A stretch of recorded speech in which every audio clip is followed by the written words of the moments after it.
Il y a Christelle Mamouloupongo. Tout ça, na Katia Funa, na bureau précisément à nous le Congo. Tout profiter de l'interview Zala Kaka. Tout ça, na Sédiko. Bonjour d'abord Sédiko. Bonjour à toi Cédric. Le porte-parole intellectuel, il y a maison mère. La maison mère, tout ça, moi, je suis Capi Roger, Azara Lingala, côté et puis Sédiko, l'intellectuel, les licenciés, au bruit qui était, Moutou français, les lots Azara Maestro. Sédiko, les lots de mon qui était Igwe de la forêt, où rançon, à côté de politique, à Fongoli, plateforme où il y a politique. Au expliciter biso non moi avant Igwe comment objectif il y a plateforme où ils nini. Bon, en fait, nous, c'est une association qui a été conçue dans l'idée seulement, comme il a toujours eu le souci de son peuple, d'où il est natif, le Congo. Donc voilà, l'association a été faite pour créer encore ou donner des opportunités, question d'apporter de bonnes choses dans notre pays et amener d'autres solutions à d'autres préoccupations comme il a toujours fait. Donc voilà. Déjà, à nous le Congo, où Ranson qui est un musicien et les lots à sali plateforme où ils allient politique. Si vous bino apport naïe na katia ya nino parce qu'il n'est pas un politicien, c'est lui-même qui se lance dans la politique où ils ont plateforme où ils ont juste que ça va politicien. Il y a Salah Solibon qui est déjà l'autorité morale. Ouais. Donc c'est pas à nous le Congo qui doit étonner les gens ou épater les gens. Ranson a toujours eu des initiatives et quand il a des initiatives, il a toujours fait l'effort de le réaliser. Question de concrétiser l'idée bienfaisance qu'il a par rapport à ses fans ou par rapport à son peuple ou à la population congolaise. Ouais. Donc, à nous le Congo, il a conçu à nous le Congo question d'amener des pistes de solutions à des problèmes jusqu'à maintenant qui n'ont pas trouvé de problème. C'est pas qu'il s'est ingéré, c'est lui l'autorité morale d'Anou le Congo, mais cela n'empêche que nous avons notre coordonnateur Papi Mvula qui est là, qui coordonne. Nous avons un président, donc le bureau est bien structuré. Tu vois, l'idée a été conçue par Ouera, mais les choses peuvent être exécutées par d'autres personnes. Voilà. Ouais, on va déjà le président, le fondateur, Rossi Moukoko R9 en direct de l'Italie, Rossi Moukoko, fondateur, il y a groupe Léo Ransonic 1, concepteur, il y a groupe Léo Ransonic 1, mais c'est Diko. Intellectuel que vous êtes, si aujourd'hui cette plateforme en nous le Congo cherche un jour Yacobi Saba député Moboye, soit candidat Moboye à la députation, peut-être étant porte-parole intellectuel licencié, tu te défends bien. Est-ce que peut-être tu peux aussi sortir comme candidat? Au fait là, Dieu seul sait où nous sommes en train d'aller. Mais jusqu'à maintenant, je profite aujourd'hui de la responsabilité qui m'a été donnée comme le chargé de communication principal du roi et du groupe Wenge Musique à Maison Mère. Mais en ce qui concerne à nous le Congo, oui, ton côté, Togobimi, ça t'a plus de 10 députés. Pourquoi? Parce que de un, nous sommes populaires. Et puis, bisoto yebi souci à peuple. Nous avons fait du porte-à-porte, nous avons joué de proximité, la population, nous avons communiqué avec eux, nous connaissons le souci, nous savons ce qu'ils veulent. Donc c'est ça que Ranson a voulu aujourd'hui, concrétiser le souci du peuple congolais. Parce que Azamutu, Ayokaka, Azamutu, Makambuya, Ndenge na Ndenge, et le Kaka, Ayebi. Donc comme il a l'opportunité, à partir peut-être dans nous le Congo, d'aider que un plus Ebakisama. Donc voilà. Donc c'est ça qui fait que aujourd'hui nous sommes là, question d'amener encore quelque chose de mieux pour notre pays.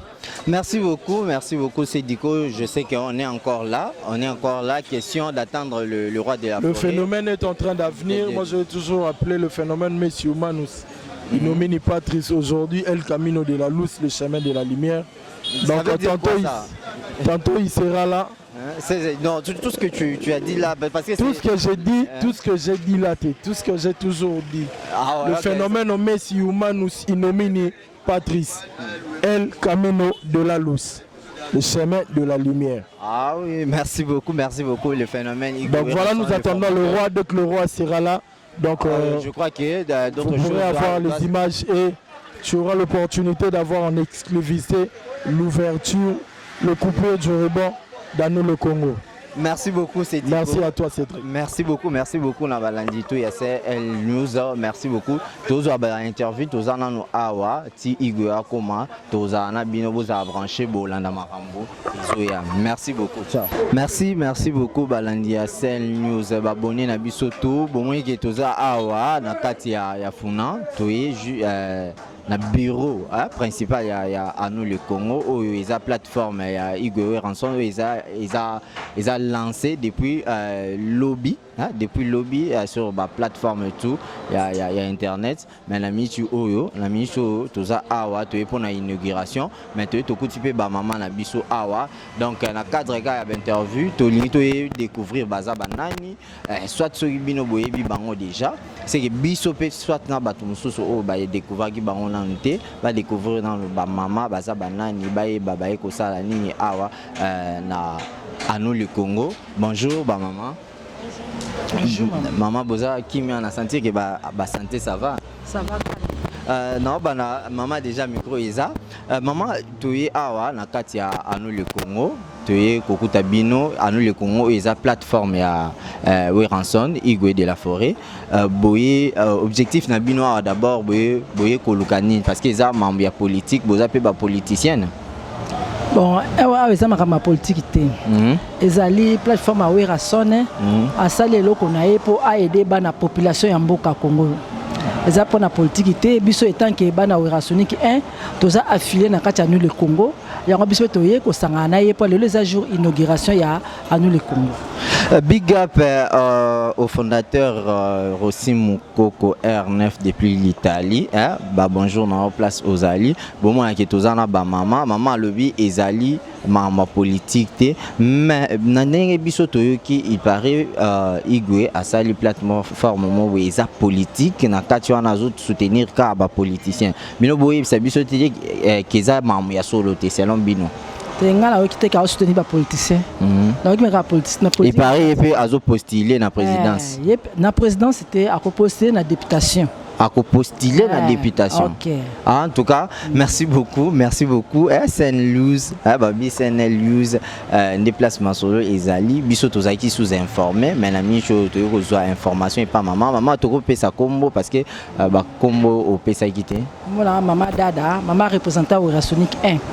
Oui, Ransonik 1, Ezali P plateforme, parti politique to Eza nini. Ezali plateforme, Ezali quoi politique té, Ezali groupe. Les groupes na biso to saran pour nous soutenir Ranson. Donc disons Eza groupe de soutien il y a Ranson. Merci beaucoup Toko peut s'appeler maman micro à se présenter. Maman Mundele, bonjour maman. Bonjour. Maman Toko d'abord combo avant. Combo la maman Augustine Lianza. Wana combo nanga. Maman Augustine Lianza yope na katia plateforme na biso Anou le Congo yope oza Ransonik loko maman to yope oza na groupe mususu. Naza loko ya maman yaza présidente na Ransonik 1 ngabe naza secrétaire na Ransonik 1. À part wana tozali ba membre na kati Anou le Congo. Anou le Congo eza association ya bana Congo nyonso. Ezala ya Kinshasa, eza ya province, eza ya diaspora. Mutu nyonso aza kombo congolais RD azali membre na kati ya Anou le Congo. Toza awa na double casquette ezala ya groupe. Toza inclus na kati ya Anou le Congo étant congolais, ezala pe congolais, tozali na kati ya Anou le Congo. Voilà. Maman, je crois que bino bozaki déjà na Igwe, bozaki déjà na ba dirigeant to ya Anou le Congo. Selon bino explication soit définition au beaucoup pesa biso ya Anou le Congo, est-ce que je crois que Bosolo Diana Igwe ba pesi bino ba expliquer bino o izali Anou le Congo concrètement et lo banine. À nous le Congo, eza vision.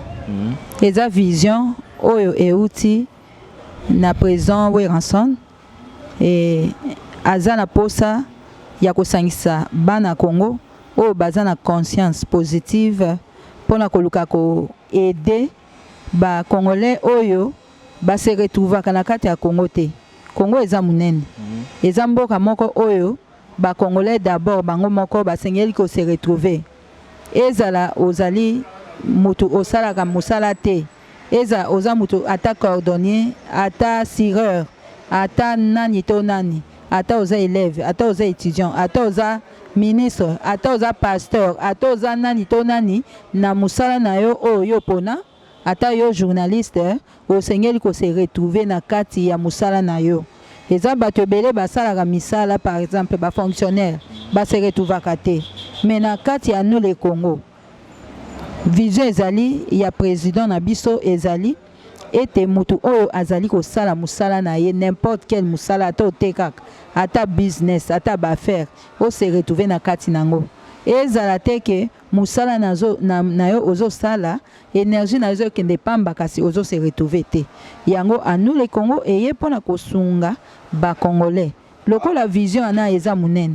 Et puis eloko o babengi yango association et ça magala mutu moko te yo ko ekozala o créer association kasi po association na ekende malamu d'abord talaka association eza eloko ya bato ebele eza eloko ya bino moko te eza bino ba journaliste eza biso ba mama eza ba mama ya catégorie nyonso ba mama maraîchère toza aposa ya ba mama na po na musala na bango mutu na mutu ayeba ko bénéficier na oyo azosala. Ezala ta na politique ndenge moko kaka ebele pe basalaka musala politique kasi base retrouver kate mais anu le Congo ekozwa kusha batu wana po ase retrouver na musala na ya politique. Voilà le kona ingana bakisa. Merci beaucoup maman Augustine Mondele. Avant de conclure na yo tozwa ata papa ata question moko papa kombo d'abord comme on a pas muke munkini amsuba bien comme Tour Eiffel avec pas muke Tour Eiffel. Tour Eiffel muku c'est bon. Moi était muku c'est ka bon kaka. Yo pe ozala ba maman musicien to. Non, azaka simple. Toute ta caméra est bien. Azaka simple gane azaka na musicien te azaka membre subazala. Donc membre ya Weranson. Lelo Igo a embrassé carrière politique selon ndenge to ko apprendre yango. On s'assure que à côté tenir étant musicien à ça la politique te lelo siko a s'engager na mambo ya politique selon yo étant mobile ozo réfléchir pe oza na vision moi moulai est-ce que ozo moi ke maman ko tenir liboso Igwe azana na équipe mbao ya dirijaka otebi yo tuna kishasa azana orchestre azana chef orchestre na imo za maestro ndazo diriger équipe ba diriger orchestre mbabongo ndaza capable pe ya diriger pe ba to pe mususu o baza incapable. Est-ce que tu te dis que ceux qui m'ont dirigé peut-être équipe ya football aza capable de diriger pays mobimba? Na so dirigeant de partout. Basala pays mobimba pe pas dirigeant on moko pété. Et on va tchaka na batu suba na simanyo soana ndeba osangana ba osala ide. Merci beaucoup Pamuke Mukini, merci beaucoup. Coup de chapeau à toi Foni Rossi Mukoko R9. Toi aussi c'est na maman poto kabana parce que Kalate Igwe Azoya, toujours c'est la Igwe aya totala à Okata ruban et puis Mambutu et c'est passé à Torozala à Cell News Babi Mamou Christelle Lumpungo donc Gélicolo Nenga Osakante sans oublier Oyabiso Papine Zolame sur notre vieux Maman Augustine de Tochikolanda ndekona biso ya mobali ndenga ochikoloba Igwe azokamba batu déjà na orchestre. Est-ce que yo étant maman ozomwa ke Igwe a retenir ne loko wana ya diriger pays? To komi na niveau wana ya ko diriger pays te. Mais musala azosala responsabilité tellement eza munene pe azo diriger ba couche ebele ya batu ebele. Lokola a se prononcer qui a postuler bato ebele bakamwe balobi atiki musique azosa politique eliaka batu nyonso politique esangisaka batu nyonso parce que baloba si vous ne voulez pas de la politique s'occupera de vous. Maintenant Igwe azali na kati ya société civile tozomona ba dirigeant misusu bauta na société civile. Société civile basalaka politique te, mais bazo gérer couche ya bato ebele. Eza ba association, église eza en kati ya société civile. Ce qui est au biso tozo sala eza politique te. C'est-à-dire ceux qui a repostulé parce que azam membre na kati ya société civile vouloir ou pas, azam membre na kati ya société civile asali politique te.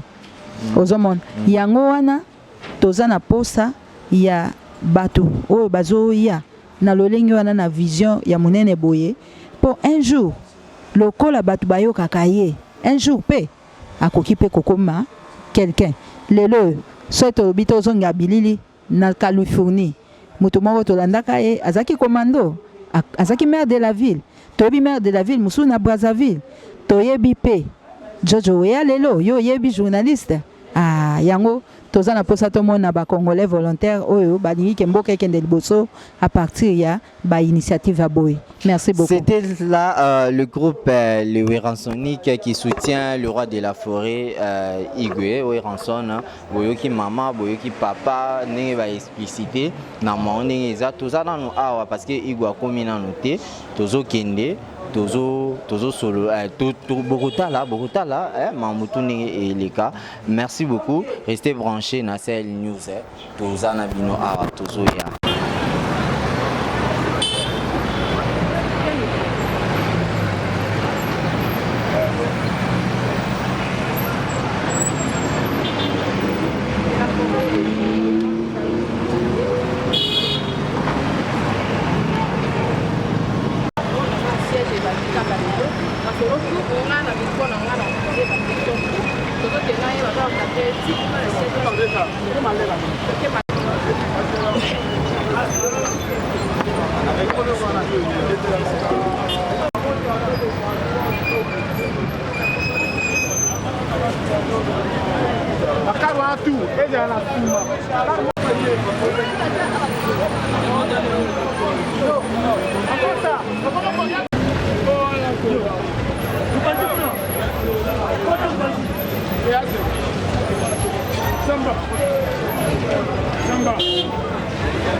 Nous vous remercions de votre disponibilité. À cet effet, voici comment se présente le programme de cette cérémonie. Nous allons démarrer par le mot de circonstance de Monsieur le Président de l'ASBEL à nous le Congo, Stani Isaki, qui sera suivi de la coupure du ruban symbolisant l'inauguration de ce bureau permanent par l'initiateur et fondateur de l'ASBEL à nous le Congo, j'ai cité M. Noël Ngama Makanda, autrement dit Werason. M. Noël Ngama Makanda Werason, initiateur et fondateur de l'ASBEL à nous le Congo. Distingués invités en vos titres et qualités respectifs. À l'initiative de M. Ngama Makanda Werason, très connu comme artiste musicien de grande renommée, mais aussi comme ambassadeur de la paix, des enfants soldats de bonne volonté et de la Croix-Rouge, idole et leader d'opinion dans les milieux de la jeunesse. Les Congolais de toutes les souches et tous les âges se sont mis ensemble pour créer l'association À nous le Congo. À nous le Congo est une association sans but lucratif qui a pour objectif principal la recherche du bien-être du peuple congolais, avec comme corollaire la lutte contre la pauvreté, la lutte contre la délinquance juvénile, la lutte contre toutes sortes de violences faites à la femme et à l'enfant, la promotion de l'éducation pour tous avec un accent particulier sur le patriotisme et la citoyenneté, et enfin la protection des espaces verts. Plusieurs associations se sont jointes à nous le Congo pour créer une plateforme en vue de défendre ensemble tous ces objectifs et en développer d'autres suivant l'évolution des valeurs de la société. À nous le Congo a l'ambition de s'implanter sur toute l'étendue de la République démocratique du Congo en se rapprochant le plus possible de ses membres. C'est pourquoi nous comptons avoir des bureaux permanents dans les 4 districts de la ville de Kinshasa, ainsi que des bureaux de relais dans chaque commune urbaine et territoire rural. C'est dans ce contexte que nous plaçons la cérémonie de ce jour, qui consiste tout simplement à inaugurer en ces lieux le premier bureau permanent d'Anou le Congo, district de la Lukunga. Des bureaux similaires vont être ouverts incessamment dans les 3 autres districts de la Funa, de Tchangu et du Moamba, avant même l'inauguration de notre siège national qui se fera à Kinshasa à l'issue de l'Assemblée générale programmée dans les jours qui viennent, formés sur la marche de leur association. Nous saisissons cette occasion pour lancer un vibrant appel à toute la jeunesse ambitieuse, notamment les étudiants, les sportifs de toutes les disciplines, les jeunes sans emploi, les femmes rurales, bref, tous les Congolais dans l'ensemble, à rejoindre les rangs de Anou le Congo en souscrivant leur adhésion. Sur ce, nous invitons l'initiateur, Son Excellence, l'ambassadeur de la paix Ngiama Makanda Werason, à procéder à la coupure du ruban symbolique et inaugurer ainsi le siège permanent de notre association dans le district de la Lukunga. Je vous remercie. C'est l'inauguration du bureau permanent de l'ASBEL Anou le Congo pour le district de Lukunga. Comme la viendra enfin l'inauguration du siège national. Mais aujourd'hui, nous assistons à l'inauguration du bureau permanent du district de Lukunga. Il y a un objectif à Liboso pour lutter contre Kimobola. Kimobola est Zali Mabé. Ce que nous avons Bola, nous avons tout le monde dépendre de la bataille. Alors que ceux qui ont eu l'indépendance, pour lutter contre la délinquance juvénile, le lieu où phénomène que nous là. Ils ont fait la BNT pour la ville de Kinshasa, ils ont fait la pénalité. Alors, il y a Anou le Congo, il y a créé des alliés pour phénomène il y a délinquance juvénile. Pour phénomène il y a phénomène il y a Bakuluna et Sila. Il y a Kuluna Batida, banditisme. Troisième objectif, la lutte contre toutes sortes de violences faites à la femme et à l'enfant. Voilà. À nous le Congo. Bana bazar sur la place à Rosaranate. Place à remettre à moi foot. Place à remettre à moi Nzangwezate. Nous avons besoin de venir à Katamou le Congo. Alors, maintenant nous allons passer à la coupure du ruban de l'ASBEL à nous le Congo pour le district de Lukunga. Et cette coupure de ruban sera faite par l'initiateur et le fondateur de l'ASBEL à nous le Congo, Noël Ngiama Makanda, autrement dit Werason, que j'invite à cet effet.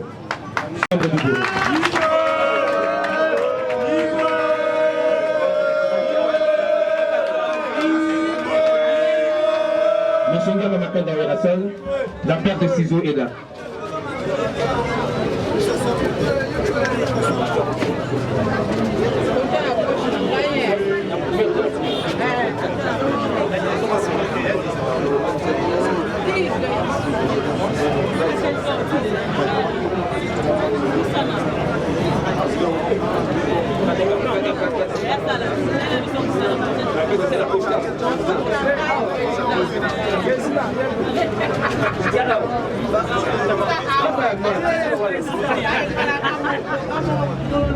Maboko est arrivé.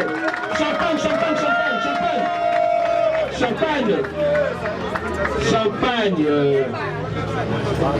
Ouais, Maboko, Maboko, Maboko.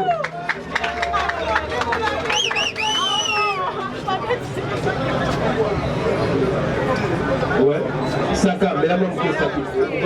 On peut essayer de pas bonsoir.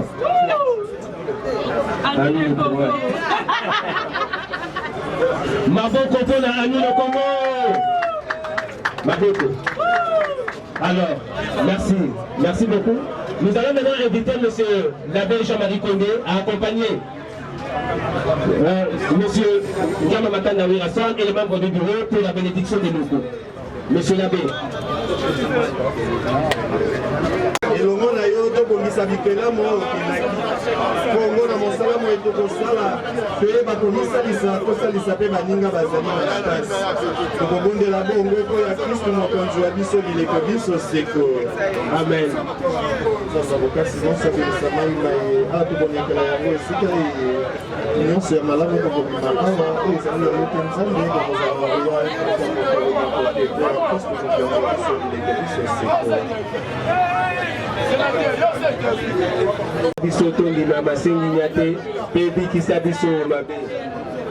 Ouais, merci.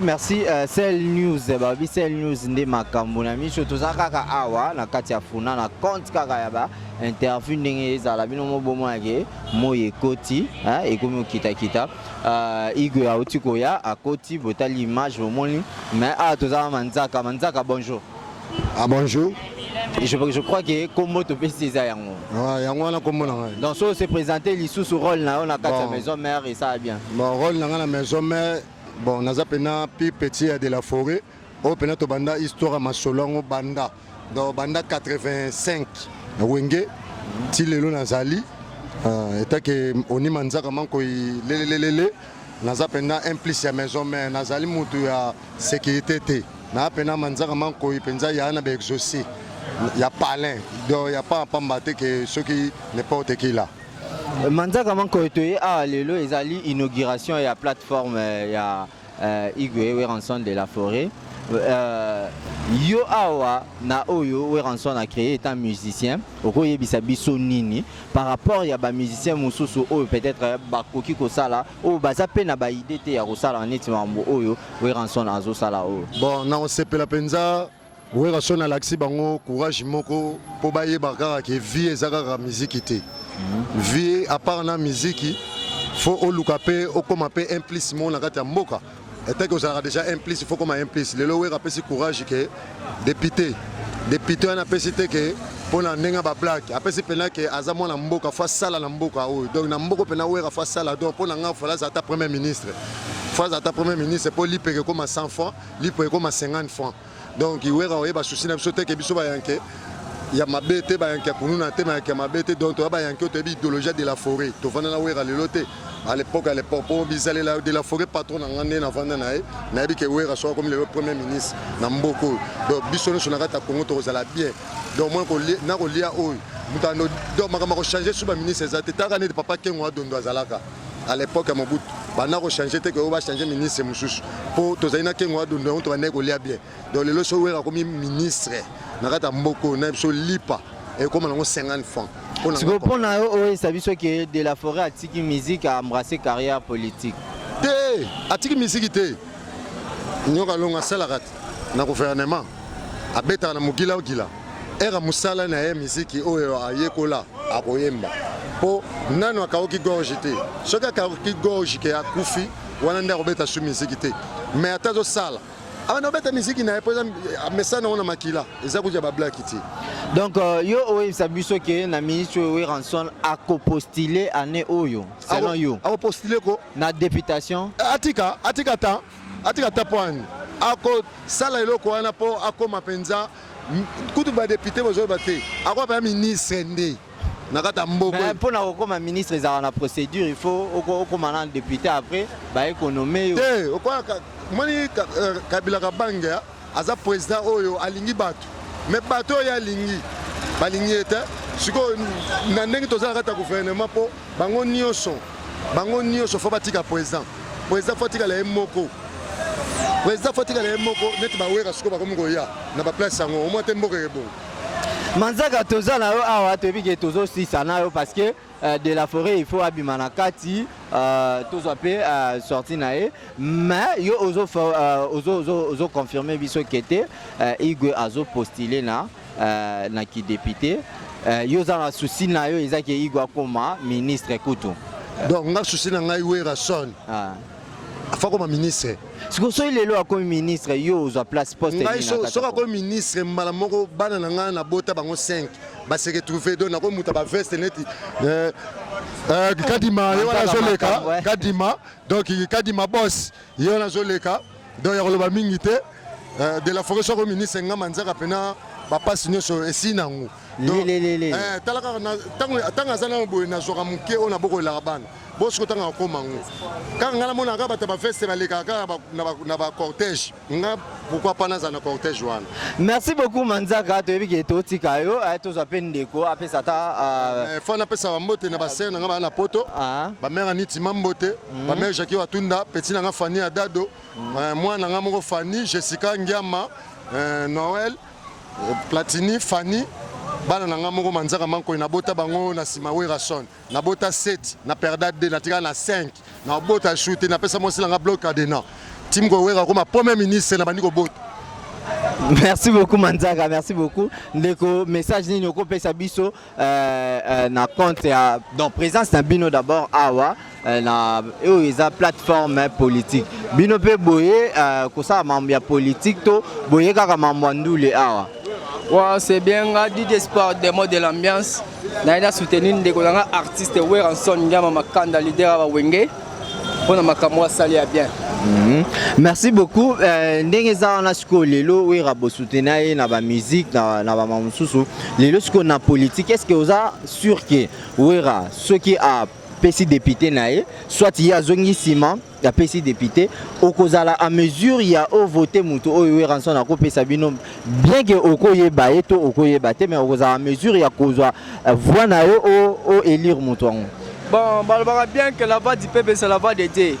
Politique est la voix de la population. Tellement de population ont dit ma weranson ngama makanda Igwe de la forêt en tant que candidat na bango ngape ozana simane pour la voix du peuple c'est la voix de Dieu. Si on a wangani c'est ngama Satan contre yé donc a recevoir la ngati donc tu voter biso tout pour azala candidat. C'est ça. Merci beaucoup na solidarité na bino, merci beaucoup na bana tu ya maison mère oyo boyo ko soutenir tout le monde awa plein oyo et sali awa ezandu l'été mais eza makambo inauguration il faut bien souligner eza inauguration. Merci DJ. Merci Didier, merci na bandeko tout oyo bazo landa biso. Je crois que totiki yo DJ. Moi banga ezali na yebi kino kozanga libanga te. Kozanga te dédicace kozanga te en tant que DJ Sport des mots de l'ambiance na pesi dédicace na ngala tout que ben de place de maître leader à ma solo. Na yemoko Joël Dessel. Tanti nangai à soutenir nga DJ Sport des mots de l'ambiance. Merci beaucoup Didier Sport. Merci beaucoup. Merci SL News, Babi Christelle Lupung, Babi Christelle Lupung, on est makamwa, la terre avantageuse, il y a bâti Papinzo la meso, Babi Papinzo la meso. Oh là là. Le Congo, le loba sali et le koy. Et ça te que lobby ba Panzani. Bakoma muto musale loko na ndena wana pene simbati voilà message au pesa donc de la forêt tanga awa kati sizo na kati ba sizo ba jeter donc apesi bango déjà chance donc chance apesi tous les députés nyonso ya Congo allez bazala mayele bayebake bazopesa biso mayele moko boye pas grand artiste congolais wera yebani koleka bango po ba député bazala pa edi peuple so akene États-Unis bayebi eti so akene na France bayebi eti siko wera yebana za star neti nga ko manzaka na yebani koleka ba député bele bazala pa edi peuple soki aleki na nzela bayebi eti lo bayebi na veni na bango. Donc merci. Siko message wana o pesa la bato o de la forêt na bango to bato ya barrière. Bato bazana de la forêt na ba o ba ya sima. ezate ke lobi to mona basali eloko pour na biso sto vivre ezate lobi on ba panzaki et comme musu koto non ceux qui basali eloko ba to charger na bango. Mais déjà wenge ezala ke we ranso na zardia na makila na ya kelelo ceux qui batu baye pembe na e afuli bango abisi bango lobi bakei. Est-ce que choquer bino ceux qui lelo pe na mamba politique batu baye après baké na bango est-ce que choquer bino parce que la musique est choquée. Bon choquer biso te possible mesala makama ba choc wana.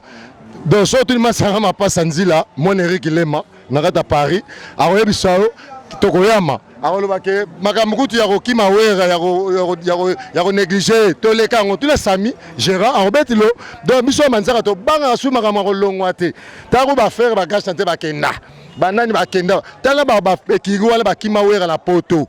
Oyebite ke bako bengano na musala na bakombo zotangana. Nana ko bengana baza ba collègue na nga personne za musicien na sala album bayebi ba collègue na nga. Ba collègue na ngala mona ba onde ba soko lingi na tshela bango ba clip yo bazalaka kala. Nga zaka boga. Ngala zaka boga.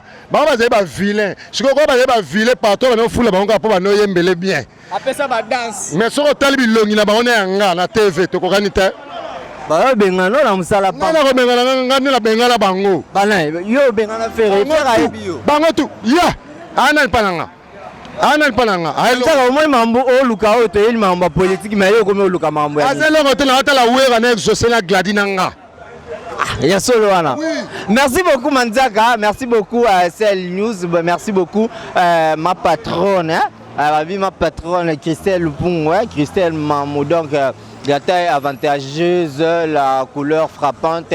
Tozana nous awa na funa, tozela bientôt Iguazo Bima, tozoa sorti après information tout vos ala connecté awa.